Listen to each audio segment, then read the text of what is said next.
প্রিয় দর্শকবৃন্দ, আসসালামু আলাইকুম। আশা করি আপনারা সবাই ভালো সুস্থ আছেন। আজ আবারও উপস্থিত হয়েছি আমাদের প্রিয় এনাম সাজির পর্ব নিয়ে। আজকের পর্বে আমরা আলোচনা করব এমন এক গভীর ও গুরুত্বপূর্ণ বিষয়ে, শয়তান কে।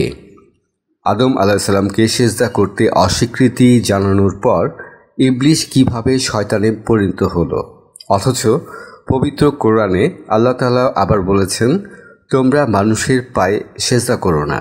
তাহলে এর আসল হাকিকত কি? শয়তান থেকে আমরা কিভাবে নিজেদের দূরে রাখব? আর আমাদের জীবনে যখন পাপ বা অন্যায় কাজ ঘটে, সেটা কি সত্যি শয়তান করায়, নাকি এর পেছনে অন্য কোনো রহস্য আছে? এইসব প্রশ্নের উত্তর আমরা এনাম সাইজির কাছে জানতে চাইব, শুনতে চাইব তার বিশ্লেষণমূলক ও আধ্যাত্মিক ব্যাখ্যা। আপন সুরাতে আদম ঘটলেন দয়াময়, নইলে কি আর ফেরেশতাদের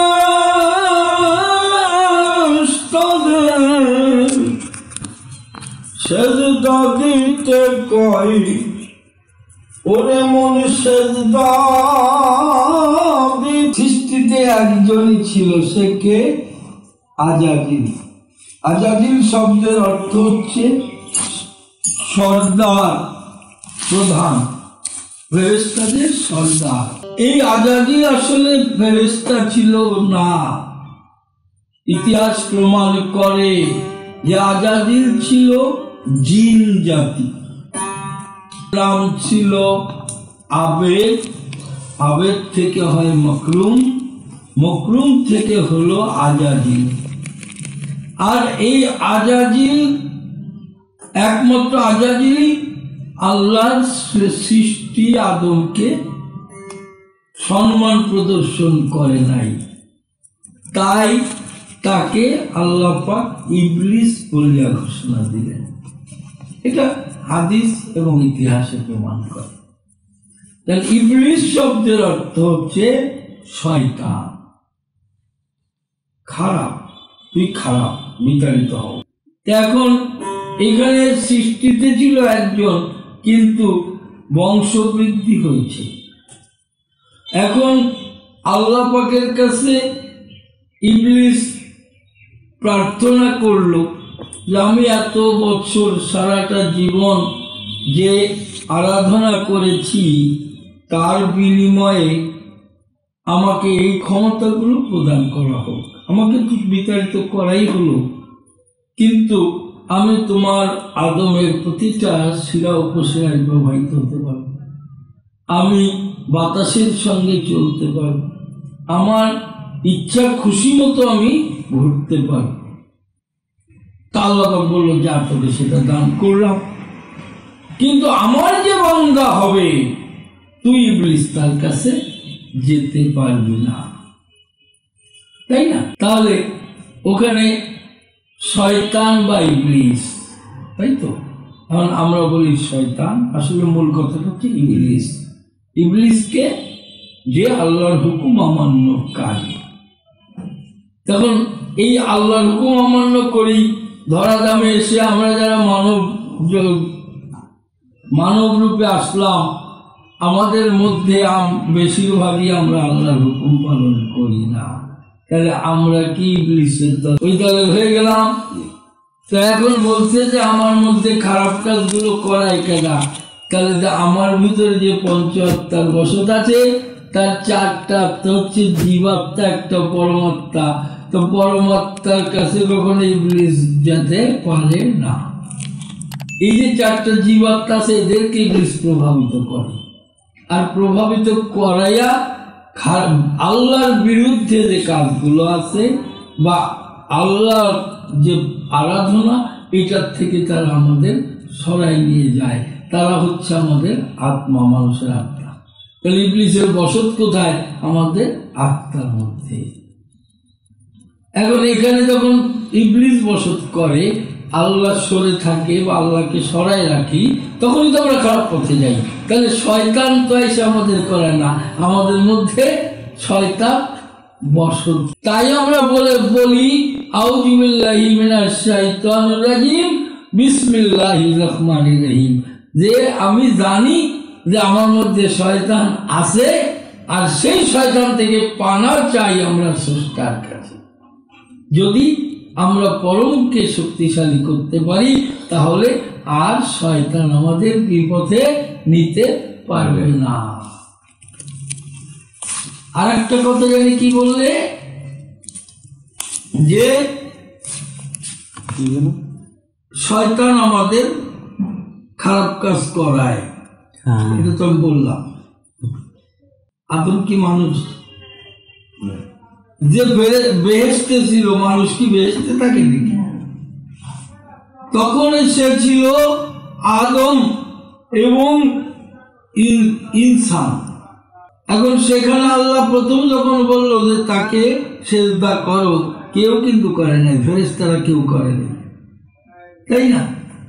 এইভাবে তৃতীয়বার গিয়ে যখন বললো যে আমি ওর মধ্যে আছি, আমি আল্লাহ আদমের ভিতরে আছি, তোমরা সেজদা করো, তখন সেজদা করলো। তাই এখানে সাইদি লালন বললেন যে আল্লাহ আদম না হইলে দোষ হবে যে সেজদা দিলে।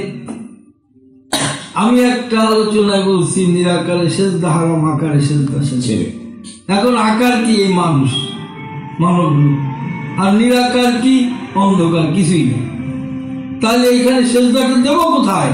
তা বলছে যে এই আদমের মধ্যে, এই রূপের মধ্যে তোমরা আর একটা রূপ দর্শন করো। সেই রূপটা কি? স্রষ্টার রূপ। এখন এই রূপের মধ্যে যদি স্রষ্টার রূপ আসে তাহলেই সেজদা অটোমেটিক হয়ে যাবে, দিতে বলতে হবে না। কারণ আল্লাহকে যদি কেউ আল্লাহর সেই নূর দেখতে পায় তাহলে সঙ্গে সঙ্গে সেখানে আমরা মস্তক নত করবো, সম্মান প্রদর্শন করবো, তাই না? তাই সাইদি বললেন যে আল্লাহ আদম না হইলে, মানে আদমের মধ্যে যদি আল্লাহকে না দেখো বা স্রষ্টার রূপ দর্শন না হয় তাহলে সেজদা করা যাবে না, করলেই সে। তাহলে সেই রূপ যখন আমার দর্শিত হবে তখনই আমি সেজদা করব। তাই শেষে সাইদি বললেন কি বলেছেন? যে আদমি হলে জেনে আদম, পশু কি তাই জানে তার মন। এখন পরমাত্মার শক্তি বৃদ্ধি হলে সে আদিকে চিনতে পারে, আদমি হয়। আদিটা কি? আদম শফিকে সে চিনতে পারবে। আর আমরা কি? বনি আদম, মানুষ। কারণ আদম থেকে উৎপত্তি, তাই আমরা বনি আদম। এই বনি আদমের মধ্যে যদি আদমি হয়ে যাব, আর আদমি হলেই মূলকে চিনতে পারবো, আদমকে চিনতে পারবো বা স্রষ্টাকে চিনতে পারবো। আর পশুটা কি? আমাদের মধ্যে 4টা পশু আত্মা আছে। এই জন্যে ওই পশু আত্মায় প্রভাবিত হয়ে যারা চলল তাদের স্বভাবটা পশুর মতো রইল, তারা তো আদমকে চিনবে না। তাই এখানে আদমকে চিনো এবং মানুষের মধ্যে স্রষ্টার রূপ দর্শন করে তবেই সেজদা করো। যদি ওই রূপ দর্শিত না হয় তাহলে সেজদা করলেই তুমি গুনাহগার হয়ে যাবে। আবার আমি আর এক জায়গায় বলেছি যে মানব দেহের কোনো অংশে তোমার কপাল যেন টাচ না হয়। সেজদা করতে গেলে আমরা গরুর পায়ের উপরে মাথা ফালাই দিই, ওইটা করা যাবে না।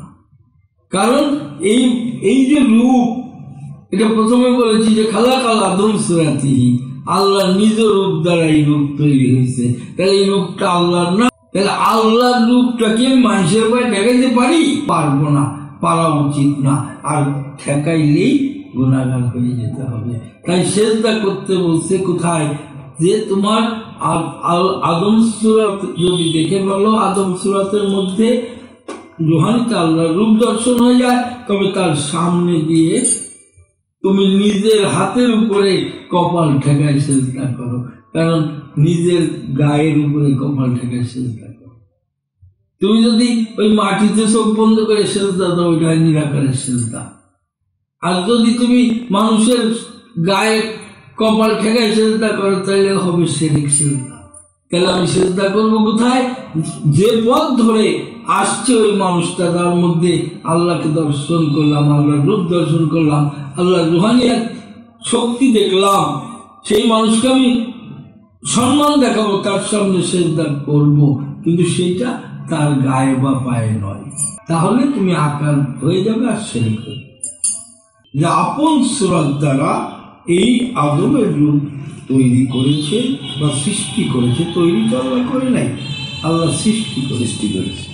তাই বলছে যে আদমি হয়ে যাও, আদির সঙ্গে যদি তুমি মিশতে পারো, তোমার আমিত্বকে যখন ত্যাগ করবে তখনই তুমি আদি হয়ে যাবে। আমিত্ব যতক্ষণ আছে, আমার শব্দ যতক্ষণ আছে, ততক্ষণ আল্লাহকে চেনা সম্ভব নয়। তাই সবাইকে আমি অনুরোধ করি যে তোমার আমিত্বকে ত্যাগ করো, আমিত্বকে দূরে রেখে আল্লাহকে সন্ধান করো।